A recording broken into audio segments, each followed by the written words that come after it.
não tem problema, meu filho. É só 7 anos de trabalho. Você vai trabalhar 7 anos para comprar o direito de casar com minha filha. Trabalhe 7 anos. Ele trabalhou 7 anos. Após trabalhar 7 anos, no dia do seu casamento, Labão resolveu dar um pouco de vinho a ele. Um pouco não, acho que ele exagerou na dose. E é uma palavra que nessa noite eu quero chamar a atenção. Quem sabe até você que vai estar me assistindo. Esteja muito atento, porque Satanás, quando ele quer derrubar alguém, quantas vezes ele leva algo agradável e lhe oferece. Tome um pouquinho, é um suco maravilhoso, é um coquetel saboroso. Aí lá em Provérbios está dizendo, quando você vê a bebida vermelha escoar no copo suavemente, esteja atento.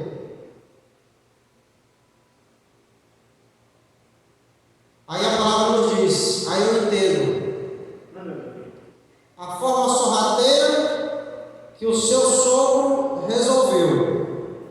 É por isso que a Bíblia diz que não é dos reis beber bebida forte. Então, os que estão aqui nessa noite, você que está me vendo nessa noite, você é príncipe, você é princesa. Então, para que você não faça como o Assuero, que resolveu dar uma festa, ele bebeu bastante, e de uma hora para outra, a sua senhora resolveu não comparecer à sua presença, e ele teve que assinar um decreto, quem sabe, através dos seus conselheiros.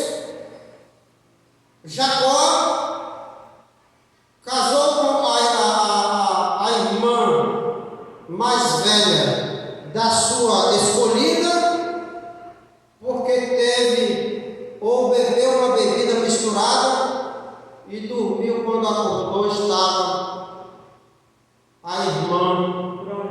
Quem sabe até se assustou no outro dia, né?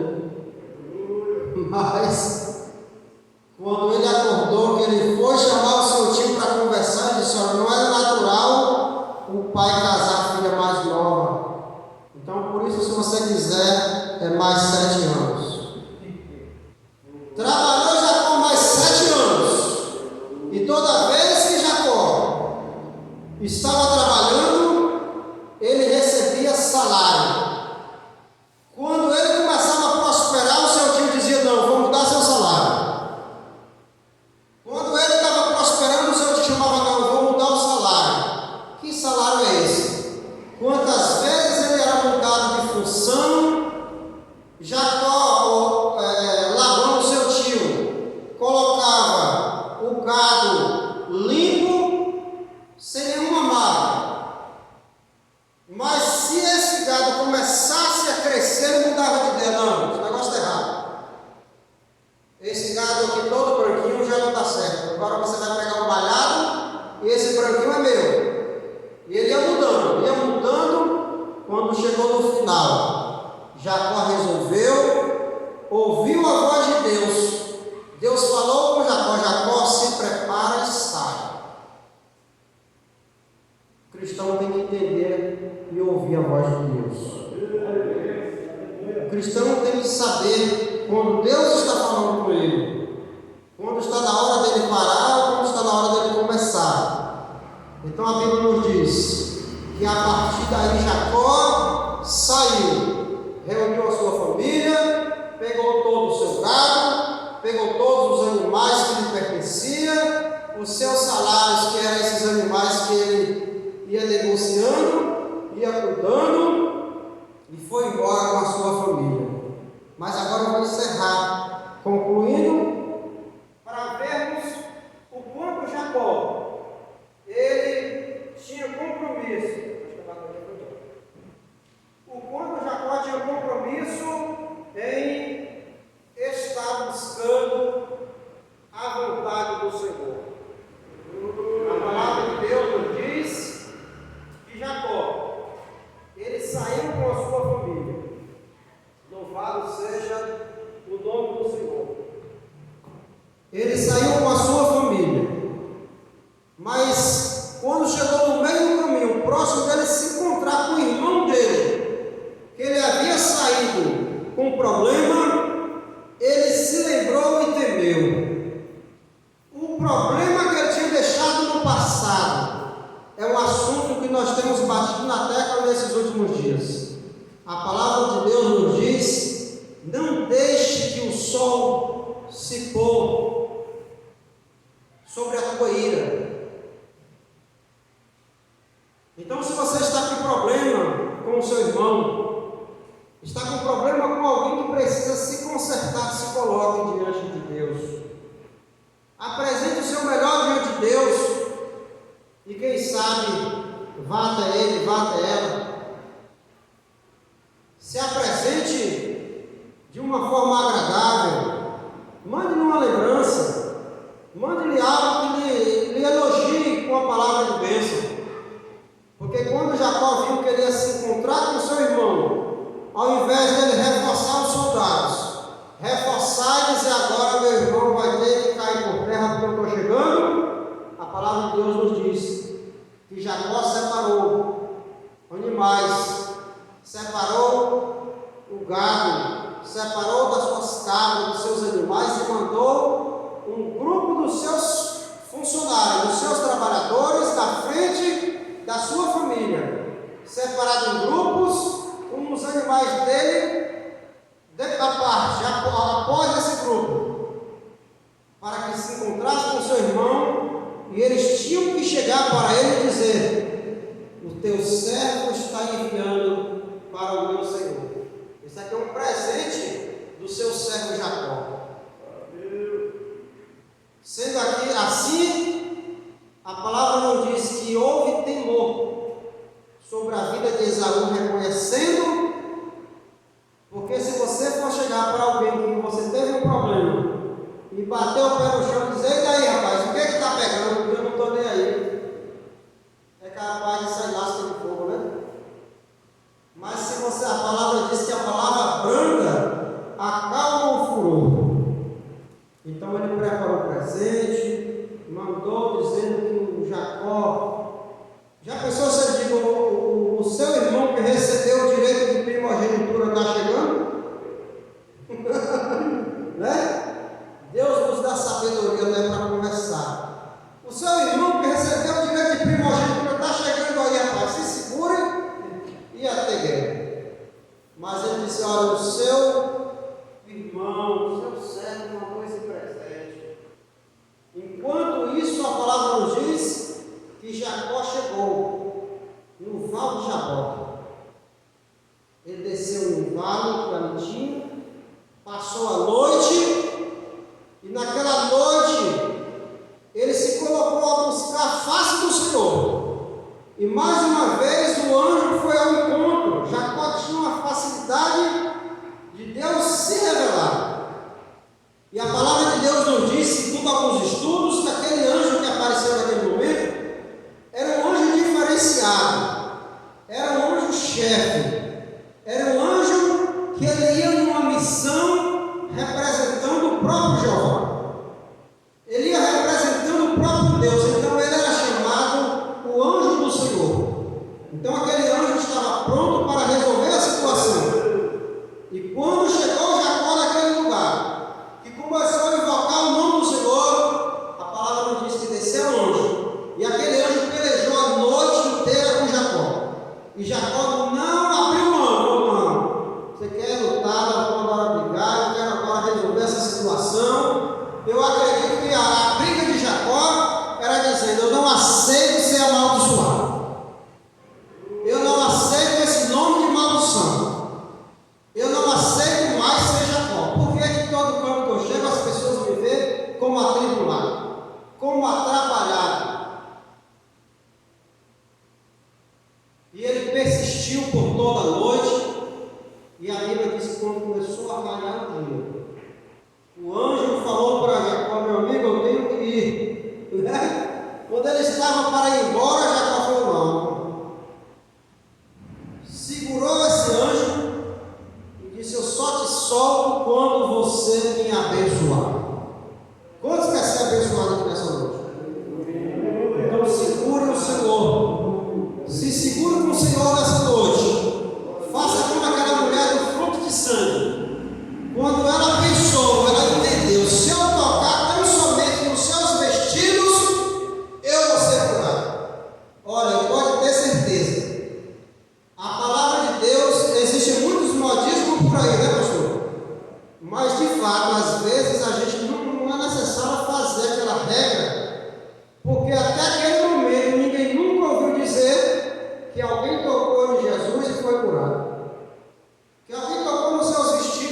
multidão estava mais preocupada em fazer barulho, em chamar a atenção e ver o que Jesus estava fazendo, do que ser transformado.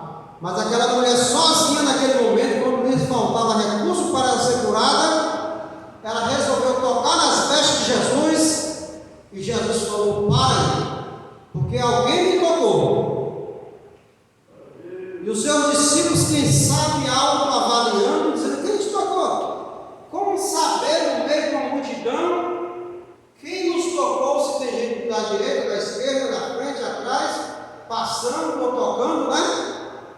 E ele disse: não, alguém me tocou porque de mim saiu virtude. Jesus sentiu o poder dele tocar sobre aquela mulher, e a mulher se revelou: Senhor, eu te toquei.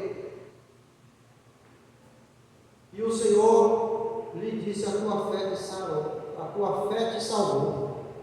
Então é necessário que nós toquemos no Senhor. É necessário que nós agarremos o nosso Deus, crendo que precisamos ir para o céu, precisamos ser abençoados, precisamos do melhor do Senhor. E Jacó, naquele dia, abraçou-se, agarrou com aquele anjo, dizendo: só te solto quando me abençoares. Eu quero ser abençoado. Aí o anjo falou: não vai ficar de graça. Para você ser abençoado, você vai ter que ficar com a marca. Você vai ter que ter a marca da promessa. E a Bíblia diz que o anjo, com a sua espada, feriu a perna de Jacó. Aí, a partir daquele dia, eu vejo Jacó andando meio, né? Meio capenga, né? Mas abençoado. Então, irmãos, bote uma coisa em sua cabeça: bom é ser curado. Eu quero que todos sejam curados nessa noite. Mas, se ser amaldiçoado é ser curado, é melhor andar na perna. Porque a partir daquele dia, Jacó, eu acredito que alguém que teve o tendão da perna, não é isso? Ferido da coxa, ele não conseguiu andar tão perfeito como ele andava. Então, eu não quero que você se acostume com a doença, com a enfermidade. Nessa noite você pode receber autoridade e colocar a mão sobre a sua enfermidade e mandar ela sair, porque a sua bênção pode ser também a sua cura nessa noite. Louvado seja o nome do Senhor. E a palavra do Senhor diz que o anjo abençoou Jacó, e a partir daquele dia mudou o seu nome. Olha, a partir de hoje você não é mais trapaceiro, você não é mais enganador, você não é mais suplantador. O seu nome mudou a partir de hoje. Não te chamarás mais Jacó, mas te chamarás Israel. Seja Israel a partir de hoje, e a bênção de Deus virá sobre a tua vida. Eu agradeço a sua oportunidade, continuo rolando vossas orações e volto o microfone do nosso pastor. Deus abençoe.